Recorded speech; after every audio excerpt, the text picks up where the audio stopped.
সংস্কারের ক্ষেত্রে আমলাতন্ত্রকেই প্রধান বাধা বলছেন টিআইবি নির্বাহী পরিচালক ডক্টর ইফতেখারুজ্জামান। দুপুরে সংস্থাটির কার্যালয়ে দুর্নীতি বিরোধী সাংবাদিকতা পুরস্কার বিতরণ অনুষ্ঠানে একথা বলেন তিনি। আর জ্যেষ্ঠ সাংবাদিকরা মনে করেন গণমাধ্যমে বিদ্যমান সংকটের জন্য সাংবাদিকরাই দায়ী। এ সংকট মোকাবেলায় গণমাধ্যম সংস্কার কমিশন বাস্তবায়ন সহ 12টি সুপারিশ করে টিআইবি। বিস্তারিত মনিরুল ইসলামের প্রতিবেদন। নানান চোখ রাঙানি উপেক্ষা করেও সর্বক্ষেত্রে দেশের অসঙ্গতি তুলে ধরেছে ট্রান্সপারেন্সি ইন্টারন্যাশনাল বাংলাদেশ টিআইবি। এছাড়া সাহসী সাংবাদিকতায় অবদানস্বরূপ গণমাধ্যম কর্মীদের স্বীকৃতি দিয়ে আসছে সংস্থাটি। অনুষ্ঠানের শুরুতেই কর্তৃত্ববাদী শাসন ব্যবস্থার পতন এবং পরবর্তী সময়ে দেশের গণমাধ্যম পরিস্থিতি নিয়ে গবেষণা প্রতিবেদন তুলে ধরে টিআইবি। এতে উঠে আসে বিগত সময়ে সাংবাদিক নিপীড়ন সহ মুক্ত সাংবাদিকতা বিলোপের নানান চিত্র। গণমাধ্যম সংস্কার কমিশনের সকল সুপারিশ অনতিবিলম্বে সরকারকে বাস্তবায়ন করতে হবে। তবে নিজেদের কারণেই গণমাধ্যমের এমন দশা বলে মনে করেন সাংবাদিকরা। বলেন, কর্তৃত্ববাদের সঙ্গে গণমাধ্যমের উল্টোমুখী অবস্থান আগেও ছিল, এখনো চলমান। দোষারোপ করি আসলে সরকারকে বিভিন্ন স্টেক হোল্ডারদের। আমার কাছে সবচেয়ে বড় চ্যালেঞ্জ যেটা মনে হয় যে সবচেয়ে বড় দোষটা আমাদেরই। কর্তৃপক্ষের সঙ্গে আমাদের যে ফাটাফাটির ঐতিহাসিক সম্পর্ক সেটা অব্যাহত আছে এবং থাকবে।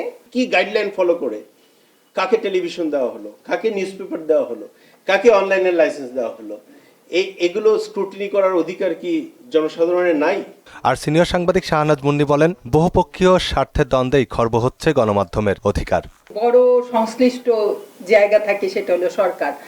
যিনি চান যে গণমাধ্যম থাকুক, মুখে যিনি বলেন যে হ্যাঁ আমরা গণমাধ্যমের স্বাধীনতায় বিশ্বাস করি, কিন্তু কাজের ক্ষেত্রে তাদের চাওয়া হচ্ছে আমাদের সমালোচনা করা যাবে না, এবং যদি করা হয়ও সেটার নানা রকম বাধার মধ্য দিয়ে আমাদের কাজগুলো করতে হয়। ঢাকা বিশ্ববিদ্যালয়ের অধ্যাপক শামীম রেজা মনে করেন, আইনি সুরক্ষা না পেলে মত প্রকাশের ক্ষেত্র সংকুচিত হবে। বিচারহীনতার সংস্কৃতি থেকে বেরিয়ে আসতে হবে। যে মামলাগুলো এখনো আছে, 1 বছরে সব হবে না, আমি একমত, কিন্তু আমরা পরিবর্তনটা সূচনা করছি কিনা সেটা তো দেখতে চাইতে পারি। আমরা 90-এর পরেও তো তাই দেখতে চেয়েছিলাম, প্রতিটা নির্বাচনের পরে আমরা তাই দেখতে চেয়েছিলাম। আর দেশের সংস্কার প্রক্রিয়া আমলাদের ওপরেই নির্ভরশীল বলে মনে করেন টিআইবি নির্বাহী পরিচালক ইফতেখারুজ্জামান। আমরা যত সংস্কারের কথা বলি না কেন, বাংলাদেশের সংস্কার তখনই যতটুকুই হবে যতটুকু বাংলাদেশের আমলাতন্ত্র চায়। সংস্কারের নামে যে সম্ভাবনা তৈরি হয়েছে সেটি যদি কিছু বাস্তবায়িত হতে হয়, সেটা হবে তখনই যখন আমাদের রাজনৈতিক সংস্কৃতি আর আমলাতান্ত্রিক সংস্কৃতিতে কিছুটা হলে পরিবর্তন হয়। যার সম্ভাবনা কতটুকু সেটা এনিবডিজ কোয়েশ্চেন। এবার 4 সাংবাদিককে দেয়া হয় টিআইবি দুর্নীতি বিরোধী সাংবাদিকতা পুরস্কার। মনিরুল ইসলাম, মোহনা সংবাদ, ঢাকা।